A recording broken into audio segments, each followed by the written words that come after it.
everybody, and welcome back to yet another cracking edition of the Matt Brown Show. This is the Secrets of Fail series, where we are talking to successful executives, entrepreneurs, and CEOs all about their epic business blunders. You know, the stuff nobody wants to put on their LinkedIn timeline for some arbitrary reason. But anyway, we move on. And with us in the hot seat today is the CEO of Risk Strategies, riskstrategies.com. And his name is John Meanett. John, welcome to the show. Thank you, Matt. It's good to be here. Beautiful, man. Well, look, let's get into the elevator pitch. What exactly are you guys up to over there at Risk Strategies? Yeah, thanks, Matt. Risk Strategies is a specialty risk management consultancy and insurance brokerage.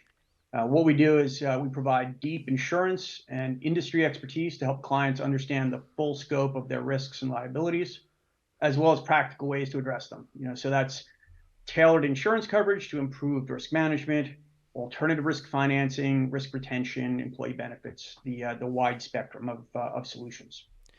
So, John, who are your customers typically? Are you working with, sounds to me like this would be big insurance brokerage. Is that correct? Yeah, no, not really. It's interesting. So our clients typically have two traits in common. They usually need something more than an off-the-shelf insurance solution, and they need an advisor that understands the risks inherent to their business or their industry. So those clients range in size from single location businesses with a few million in sales to Fortune 1000 companies. Okay, awesome. So that's fantastic. Well, look, it sounds like you've built a great business. And so we'd love to spend time with you more on risk strategies, but we don't have time for that on this series. So let's get into the meat and the potatoes of this particular episode. John, what is your epic story of failure for our audience around the world today? Yeah, so Matt, I'm going to take you back a ways to 1997. It was my first real leadership role. It was a small team of 5 people. I had about 7 years experience at the time. And my approach was pretty much a mess from the start. I mean, it was telling people what to do and how to do it, stepping in to do it for them if they couldn't do it, or they couldn't do it fast enough, or to my level of expectations.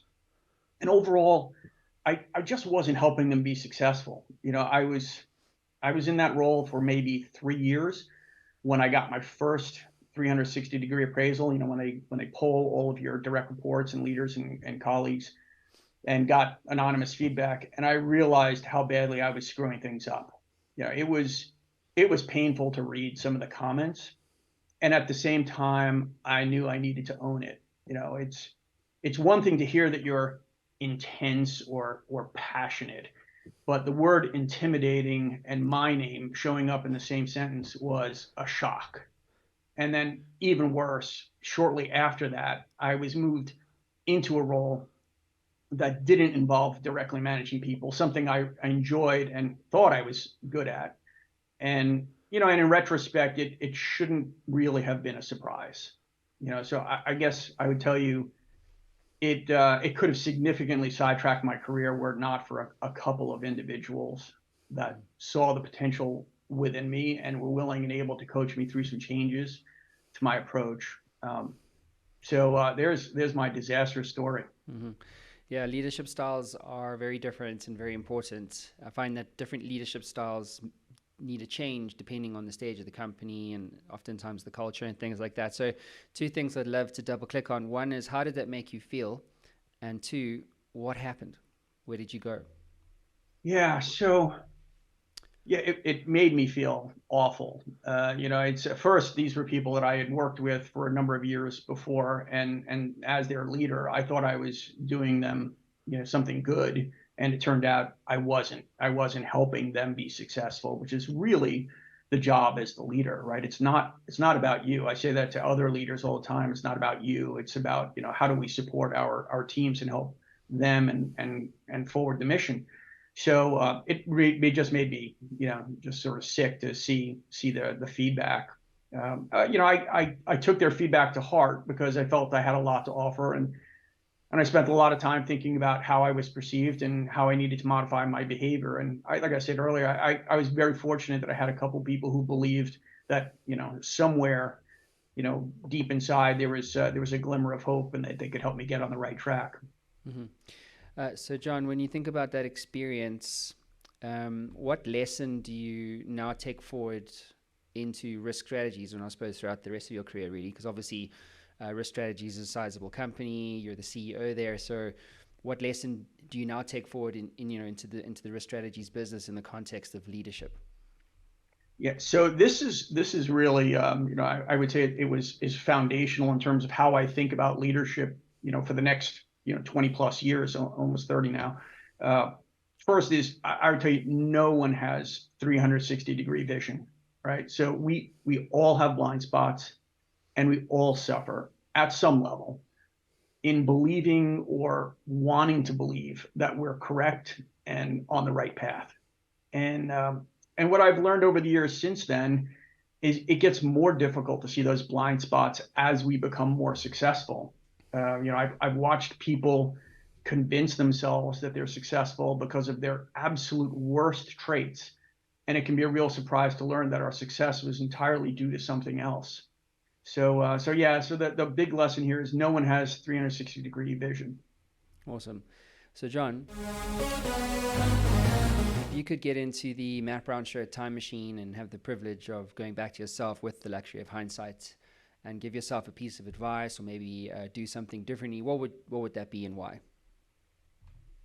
I would tell myself, or anybody who's in that position, get a coach or a mentor, or at least a friend who is willing to provide candid feedback.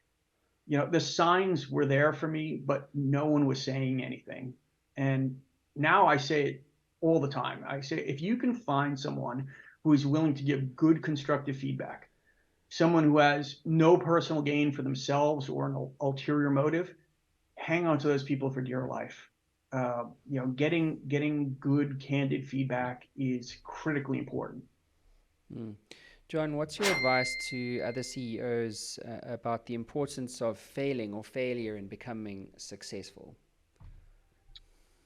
Well, a couple things. So first, I would say we need to take the emotion and drama out of failure. You've mentioned it in some of your prior interviews that we need to remove the stigma associated with failure, and I completely agree. We consider all the people that have some skills and don't even attempt to do something because they're afraid of failing. I would start by saying not trying is probably the biggest failure there is. The second thing I would say is I think we need to reframe these as attempts or opportunities. My view is that we either succeed at it or we learn something from the attempt. Failure is when you don't learn anything at all from the experience, and you just continue to bang our head against the wall and do the same things expecting a different outcome, right? So that's the definition of insanity. Mm.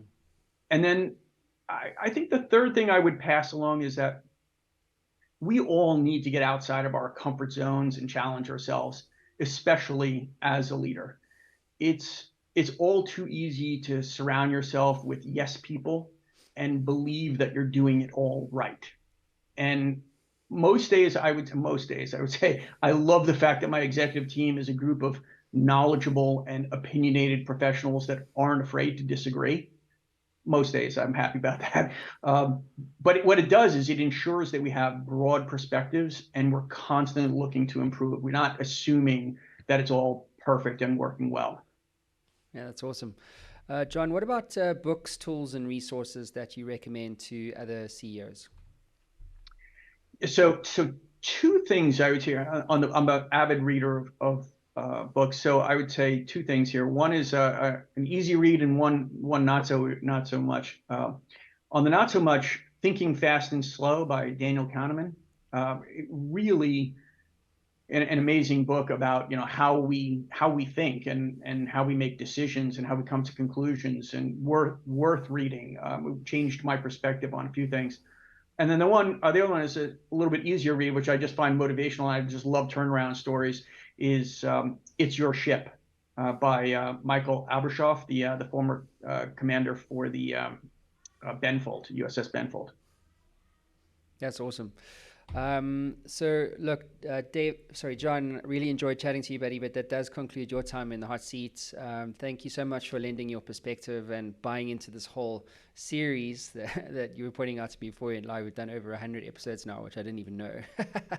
I was going to guess it's probably around there, but thank you so much for being one of the many guests who've had the courage to come onto the show and to let the world know that failure is okay. So with that said, thank you for being here, and wishing you and the Risk Strategies team all the very best for the future. Thanks very much, Matt. Take care.